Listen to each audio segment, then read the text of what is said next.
especially in the climate we have right now, people are passing off alcohol and marijuana as drugs not to be worried about. They're talking about passing laws legalizing marijuana. They don't understand the attraction that it has for kids who get high on marijuana but want to get a bigger high, and then they go on to other things, and right now it just happens to be opiates.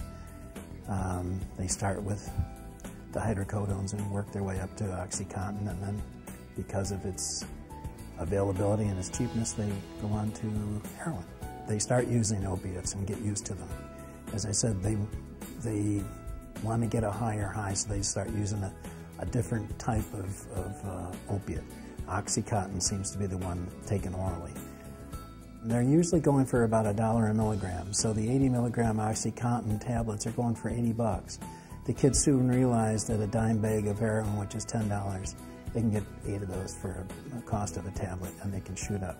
And getting back to your question about how terrified should people be, they should be very terrified.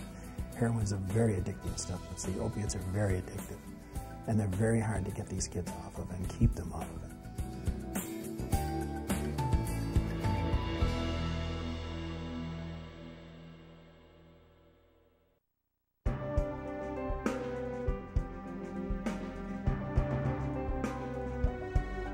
A lot of them are finding it in their medicine cabinets. A lot of finding it in their friends' mothers' medicine cabinets. And I'm not blaming mothers by any means, but we all have them. We've all been prescribed opiates for a pain and ache and use 1 or 2 and have the rest left over. They are in the medicine cabinets, and the kids find them. And most of the kids have told me this, I just wanted to get a buzz or get a high. I loved it. I wanted much more. And I'm not trying to say that we don't need pain medication. I think one of the things we've done is we've jumped right to the opiates for the use of pain for a turned ankle and other things, instead of trying the ibuprofens and the things that have been the drugs that we've stayed by for many, many years. So that we're getting the opiates, and as I said, most of us are using 1 or 2 of them, and then we stash them away instead of getting rid of them like we should.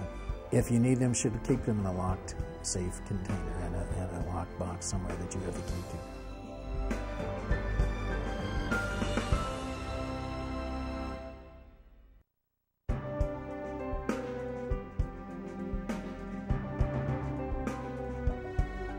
If you've got a youngster who's using,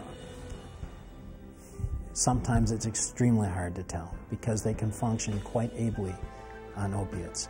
There's the occasional kid who will have the sympathomimetic effect from opiates, and you can see in their pupils where they get really, really tiny.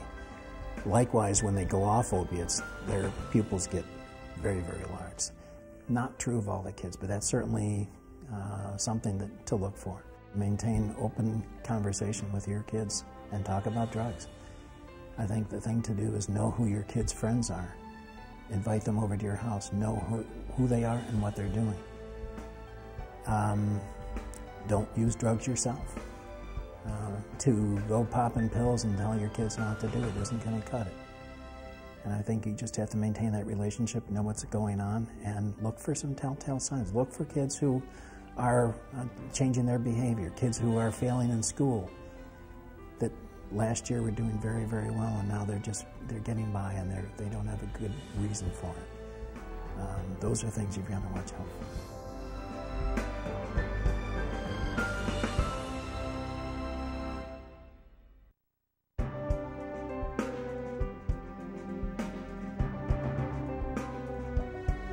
I think a lot of it is shame.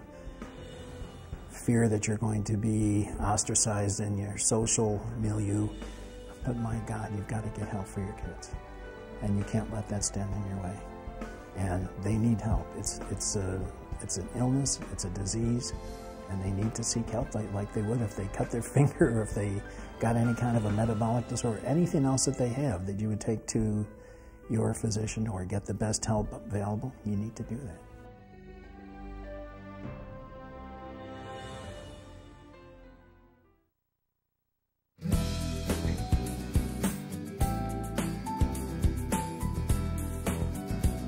I think you have to know, first of all, why it's being given and what the purpose of it, how long you should be taking it, and obviously what you should do if you don't need it. Now, for most antibiotics, you're given enough medication that you take them until they're gone. That's not generally true of the opiates, and oftentimes physicians are prescribing enough so that they don't have to come back to the emergency room or to their office for the next couple of weeks, so that instead of having a 2 or 3 day supply, they're getting a 10-day, a 20-day, a 30-day supply. And unfortunately, oftentimes there's refills on there too. So the couple things happen. Number one, instead of starting out with ibuprofen and Tylenol, a lot of us are starting with opiates because we think we need the pain. We really want to make sure that pain is gone. And that's led to the problem we talked about before, where there's a lot of leftover pills in your medicine cabinet. Because most often with a sprained ankle or whatever you've got, in 3 or 4 days you're going to feel better. And so you're going to stop taking it because you weren't told to take it until it's gone. And it's going to be around. And that's when the availability becomes very dangerous for the kids, because they can get into it and use it for their own purposes.